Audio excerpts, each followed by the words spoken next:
Источнопланскиот регион се соочува со проблеми при наплатата од општините. Центарот кој важеше за еден од подобрите во тој сегмент во државата, сега наидува на потешкоти и во работењето. Од 5% неизмирени финансиски обврски на општините кон ИПАР во 2011-та, лани тој процент скокна на 50%, а истата состојба се задржа и во годината што изминува.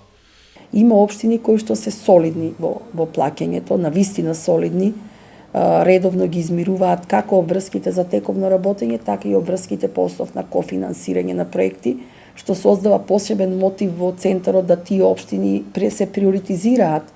Меѓутоа има и општини кои што не ги почитуваат нити одлуките на советите околу кофинансирање на проекти, а исто така имаат и долгови по однос на тековно финансирање.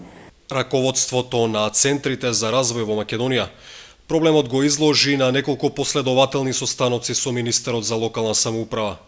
Ништо поразлично не е ниту во останатите центри, а состојбата со прибирањето финансиски средства е толку сложена, што се доведува во прашање самото нивно функционирање.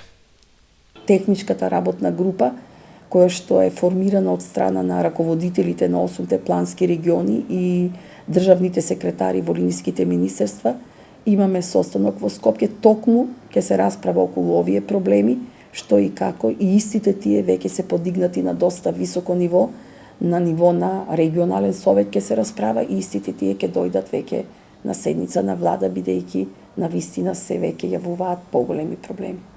Здравева не сакаше да ги посочи недисциплинираните општини. Неизмирувањето на обврските делумно го оправда со нивната неможност да се справат со недостатокот од финансиски средства, иако рече дека има и општини што не се загрозени од тој аспект и за кои не постои изговор за непочитувањето на договорот со Министерството и одлуките на Центарот за развој на Источниот плански регион за кофинансирање на проекти.